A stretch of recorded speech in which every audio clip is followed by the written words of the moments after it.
The key point is making something actionable. You can take information in and make a decision or procedurally do something to either resolve the issue, to prevent something from happening, but it's information that's used to make a decision. So threat intelligence is actually a pretty broad category. If we talk about strategic intelligence, it's really about that high-level trends that you're going to be presenting to a board, not technical. Hey, this is what we're seeing. These are the people that are attacking your businesses or in your industry, and these are the kind of investments you might want to be looking at to prepare for that future state, all the way down to the tactical TTPs of a particular group. What are the trending actions that they take that inside your network that present detection opportunities for your SOC? All of those together kind of encompass cyber threat intelligence. Yeah, I would agree.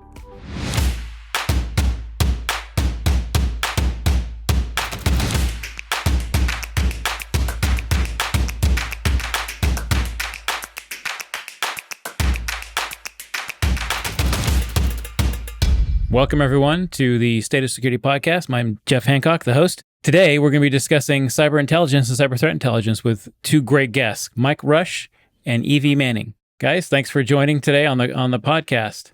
A little bit of a background or bio? I can go ahead and start. My name's Evie. I have been with Access Point Consulting for about 4.5 years now. I'm the Senior Director of Threat Hunting and Intelligence, kind of worked my way up through the ranks. I started as doing a little bit of everything, SOC analyst, threat hunting, threat intelligence, and then, now kind of just oversee the daily businesses.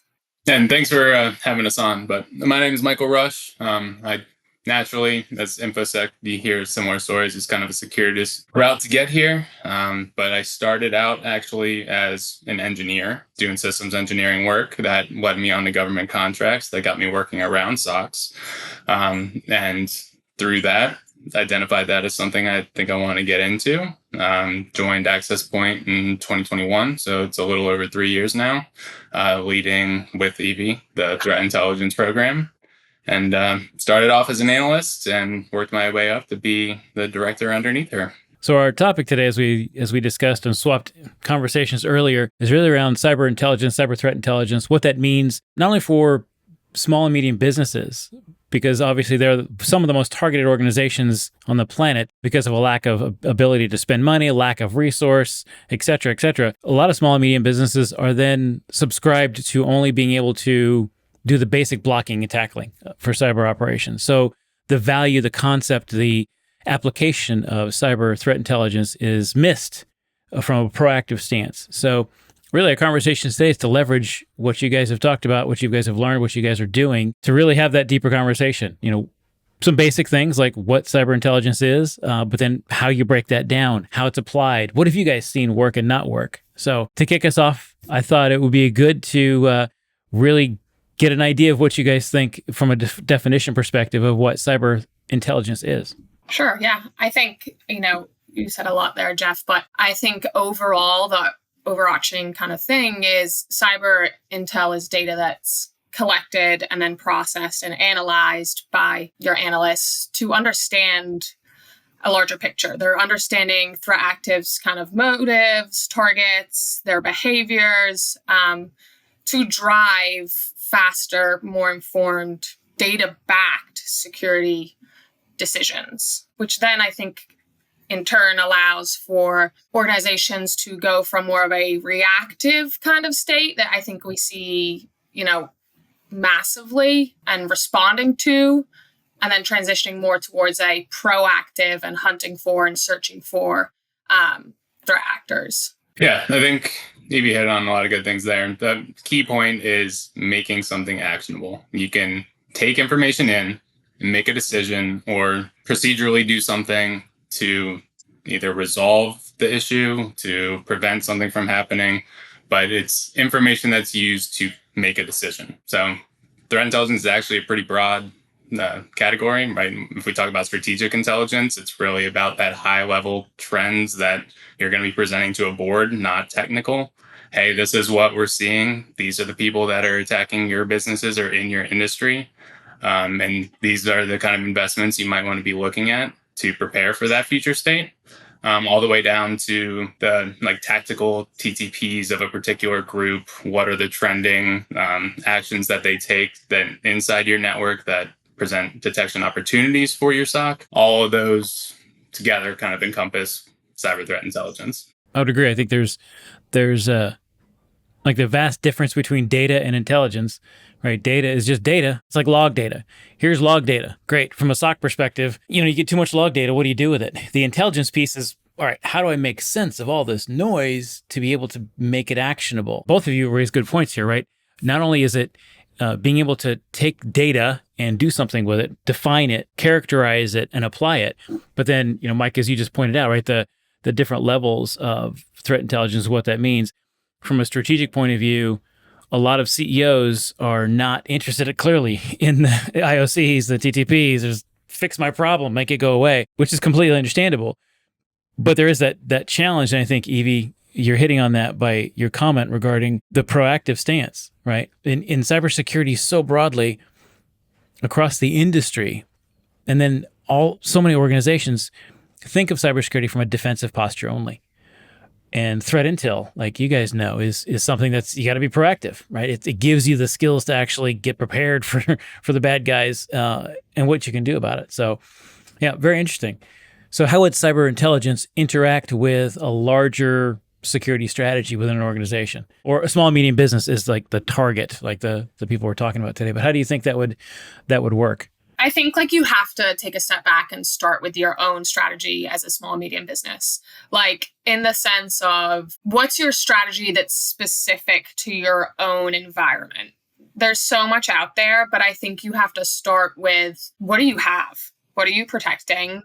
Where are your risks? What are your crown jewels, applications, technologies? I think taking a step back and assessing that first and seeing where you could potentially be exposed and then building a larger strategy based off of that, I think is a great starting point. Yeah, I couldn't agree with Evie more. I mean, relevancy is really the key to a good cyber threat intelligence program. I don't care what the APTs, sandworms of the world are doing to access critical infrastructure if I'm a retail company. That's just not something that I really need to have in my inbox and be reviewing throughout the day or have my SOC trying to look for in the environment because it won't be there. But really, like you said, thinking about what is it that you have as a business that they would want?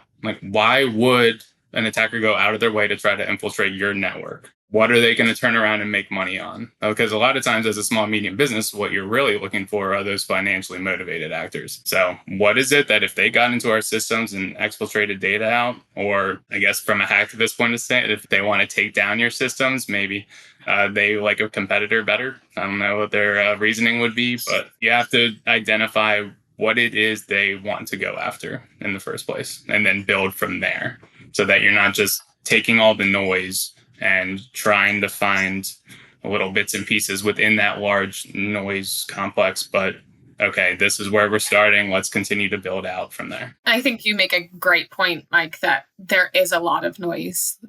Even when we were kind of setting up our own RSS feed with sources and stuff, there is so much out there, and it's kind of finding what is relevant, because there is sources that can be coming through 2-3 days later and they're just recycling.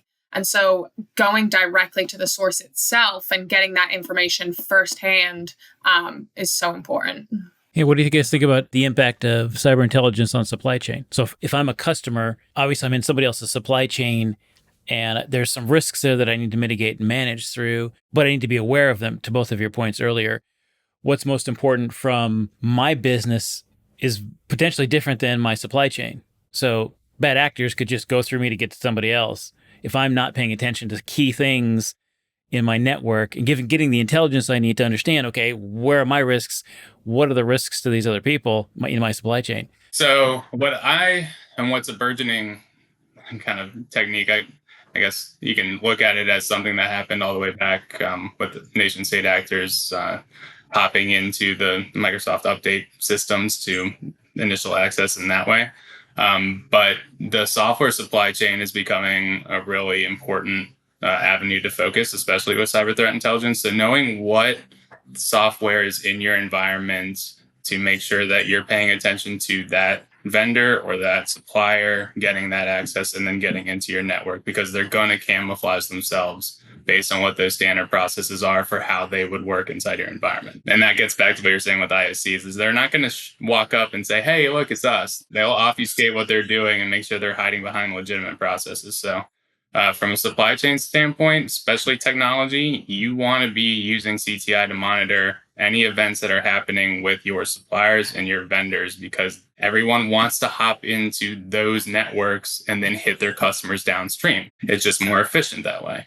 If I go and I hit an MSSP that has hundreds of customers, I just, through one initial access vector, hit 100 customers. So my return on investment is just going to be that much better. Yep. I can think of several breaches over the years that were, Ajax was leveraged and caused a huge breach across all sorts of companies that leverage the Ajax platform tool. To the same point, right? It's just not something people thought about, but it was a supply chain breach, and that's an important point, right? I think when we talked earlier a minute ago, right, we talked about the strategic and tactical elements of cyber intelligence from an operational perspective. Would you guys see the that motion having at the operational level of cyber intelligence, is that being the arena where a business owner needs to think about what other vectors come into me as an organization from a risk perspective that I need to be aware of, and where Intel can help me in that space? Would that work? What do you guys think about that? I would think so. I think a lot of the time, like Intel is in that operational bucket, will say can, affect your remediation and risk policies and the configuration of tools itself on how you're even, potentially blocking threats before they come active. So yeah, where we sit, especially with a lot of our customers, the operational side is usually actually how we augment other services. So third-party risk management is a team in and of itself. That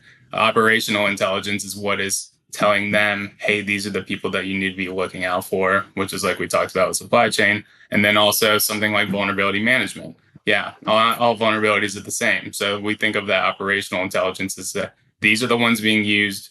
You need to go prioritize these as your fixes today. Okay. So how would you think that the other disciplines in cyber operations either help cyber intelligence or cyber intelligence helps those disciplines? You mentioned vulnerability, clearly.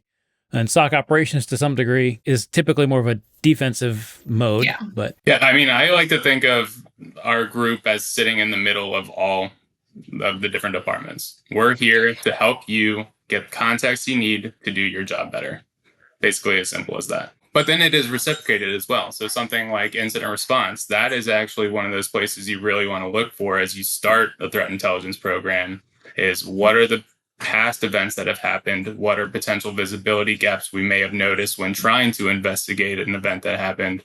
So we get a lot of feedback that way as well. Incident responders will use our threat intel to make sure that they've contained the entire scope of an incident, but then reciprocally, that information turns back into great threat intelligence for us to use in the future. That's a good point. I know there's a lot of organizations that just get speeds and feeds, essentially, from their MSP or MSSP. So it's just data back. I can think of some small businesses, but I know firsthand of some very large organizations that do the same. They just get speeds and feeds, and they're left with, now what do I do? Exactly. I think, Mike, one of the things that you say is like something to do with IOCs. Like if you're just getting IOCs, like that's not intelligence. We think of that as like you're just getting technical indicators, atomic indicators, because you want to check a box. If you, at a low level, it can be helpful as you're getting started, as long as you're actually joining that to telemetry you have to try to identify particular events that you might want to go investigate. But even then, you want to stay away from that alert being specifically off an IOC. You want those IOCs to be part of a fuse detection that takes a couple of different steps, that if it checks these boxes, then it's most likely somebody is doing something malicious or suspicious in your network. It's not going to be, hey, you saw this domain, hey, you saw this IP. Because in today's day and age, you'll have a host name that's in front of millions of different sites because everything's natted, everything has a CDN in front of it, everything has got the cloud service providers, global accelerator network. You can't follow the trail the way you used to. And then certain IPs and host names will have a life of a couple seconds. It pops into existence to do the job, and then it pops right back out of its existence. So at least if you're doing IOCs, make sure you're expiring them. Don't just continue to build up a list of stale indicators that put the SOC waste their time and have them doing a lot of chasing ghosts. So if I'm a company, right, and all I'm just getting speeds and feeds, I'm getting indicators, IOCs, and not sure what to do, I can block and tackle some of this stuff, right? The recommendation here is really, that's great you're doing something, but it mostly after the fact. What can you do to start being more proactive? Everybody wants to get ahead of the curve. Everybody wants to get ahead of the breaches and protect themselves. Waiting around doesn't work. So using, obviously, threat intel significantly boosts your visibility, right? Yeah.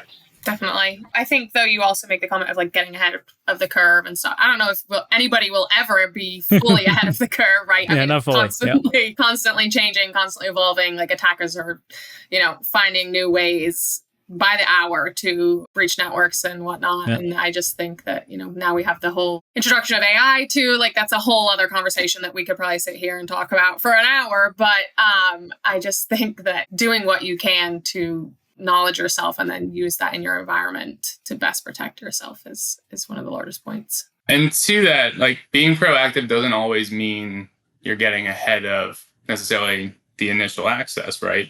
A lot of what we do is you're getting left of boom, but you're still within that attack life cycle. Like if you look at what they developed first, Lockheed with the kill chain, but then now it's pretty ubiquitous, the MITRE attack framework.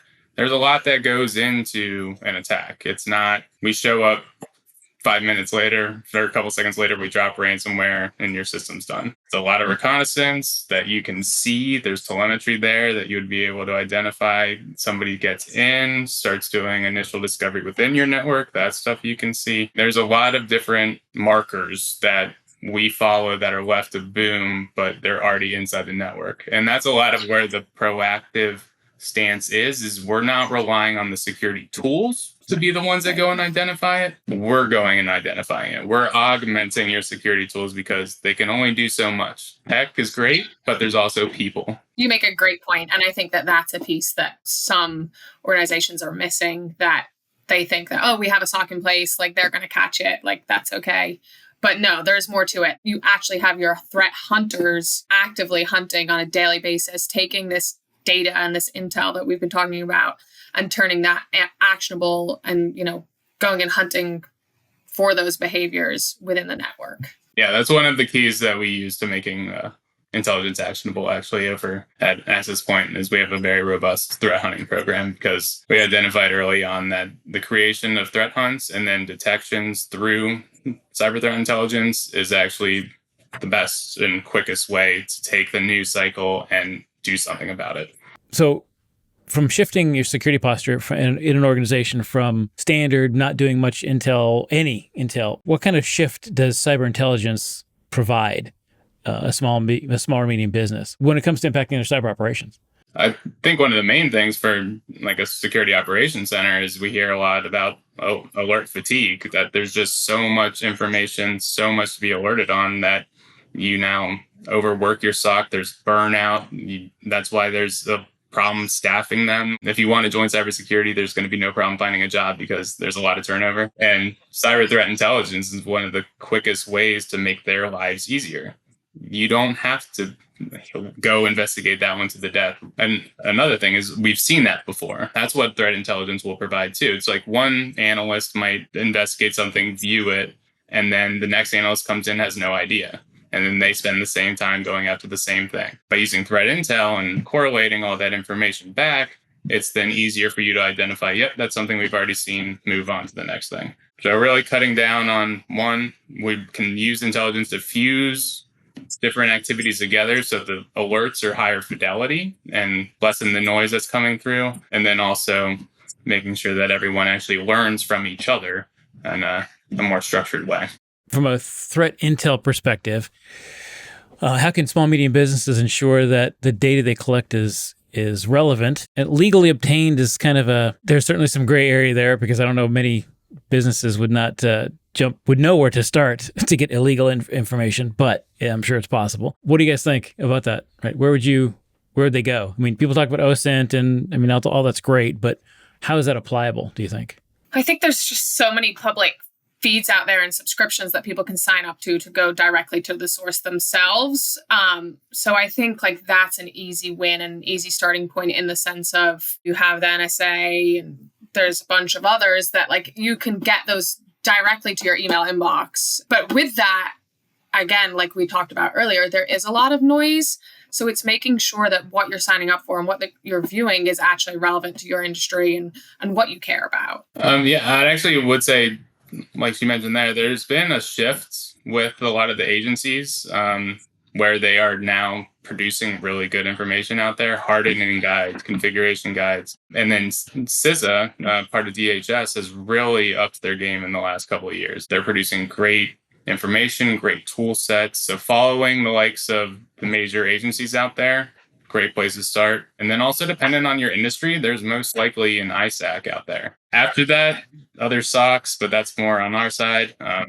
I'd say those are two of the areas you really should start. A lot of it's already out there. It's just making sense of it. And I think a lot of time you don't even have to like anything, recreate the wheel. Like it is out there. There are great guides that professionals are out there putting together that you can utilize. I was going to say, so like on the back of, not reinventing the wheel, there is also, when you're looking at finding a source of CTI and identifying that relevancy, you got to be careful of asking like where they're getting their information from, that provider, because a lot of times you'll see they just took a bunch of open source feeds, repackaged it, and gave it to you. That as a practice isn't the worst thing in the world, as long as they're providing context and analysis on top of it. Yeah, instead of just straight data, it's like, what's the context? So as a buyer of this, I need to understand the context and not just go out there and buy stuff I could freely get, but it should not necessarily be vendor specific either,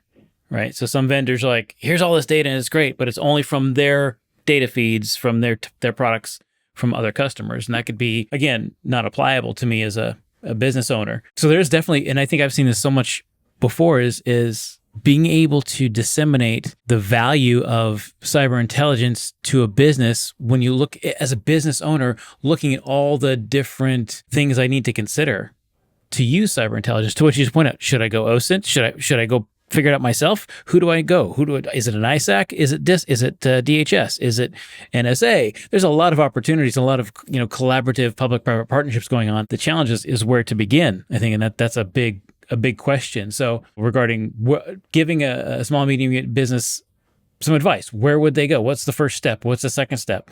How do you see that playing out? How have you helped people before? Setting up just an open source RSS feed, starting from there, start collecting sources, start pulling in information that you can make actionable. I think that would be the first place that I would start from there. Start tracking trends and frequencies that are relevant to your organization and your industry. And then from there, how can you apply them? Yeah, I was going to say, actually, assume if you're a business owner, you actually have relationships with other companies in your industry. Talk to them first. Go see what they're doing. That's actually where I would start. You don't want to be just putting yourself into the news cycle, and especially today's media cycle is just regurgitated Huffington Post style of posting things as quickly as possible. And a lot of times then you end up getting stories that go viral that aren't true. Starting one cheaply would be getting the news, coming up with a way that you're quickly sorting through that, but going and talking to people in your industry. That's going to make sure that your small investment is immediately applicable and relevant to what you're trying to do. What are two things that you guys think are most important to either understand about cyber intelligence, cyber threat intelligence, and or how it's applied or not applied? If you're talking a room full of people, what would you say are like a couple things you've got to start with or you've got to look out for or you must do? I think you have to look internally first, right? And figure out, what do you care about? What's important to you? What's your risks? Do a full internal assessment of your own tools, technologies, applications, like everything that you have so that you can understand, okay, this is what we care about. These are our crown jewels. These are our assets. And from there, we can kind of start to build out understanding that data around that. If I was sitting in front of the room, I would actually probably say something for small and medium businesses that might not be popular in some arenas of CTI. But as I've grown up in this space, I've seen that attribution is usually something that's really harped on and focused on. And I don't believe in that. I believe if you really want to impose costs, and that's at the government level, attribution is very important. But from a CTI perspective, we're looking at what are the common tactics used, especially with the new underground marketplace the way it is. It's gotten so specialized. There's no one person that's facilitating the attack from start to finish. It's, I do this specific thing, I pass it off to the developer of this malware. So I'm looking for how am I identifying those TTPs that are being folded into specific malware off the shelf that's being resold. And that's where I start building my detections inside my environment. I don't necessarily care who's doing it. I care if it's novel and new or something that currently we don't have visibility into. I do see a lot of the success that we've had with our program is actually augmenting the Security Operations Center by identifying visibility gaps because, hey, this is what's happening. You don't have this log feed or this detector or sensor in place that would pick that up. How can you know what's going on if you can't see it? You don't. Right. Exactly. Right. I think both of you have hit on a couple key points here that, that in the last 15 years, people talk about cyber intelligence and cyber threat intelligence, and they look at it as speeds and feeds. They look at it as attribution. These are things we have to figure out. And the reality is, at the end of the day, you've got to know what you've got. You've got to understand how it works. You've got to identify the gaps. Then you figure out what types of data are most applicable to you. It's kind of a maturing in the industry that I've seen for sure over 15 years of people like, okay, we understand broadly what cyber intelligence is and cyber threat intelligence. How do we now massage this so we're not wasting time within the discipline chasing things that don't matter? How do we scope that out? And I think that's a really important point. So thanks everyone for listening. This is the State of Security podcast. Shortly after this podcast, we will be having a checklist that goes along with this podcast to discuss particularly a list of items, things to do and not do regarding cyber threat intelligence, most likely created by Mike and Evie. So I appreciate everybody's time, and we'll talk again next time.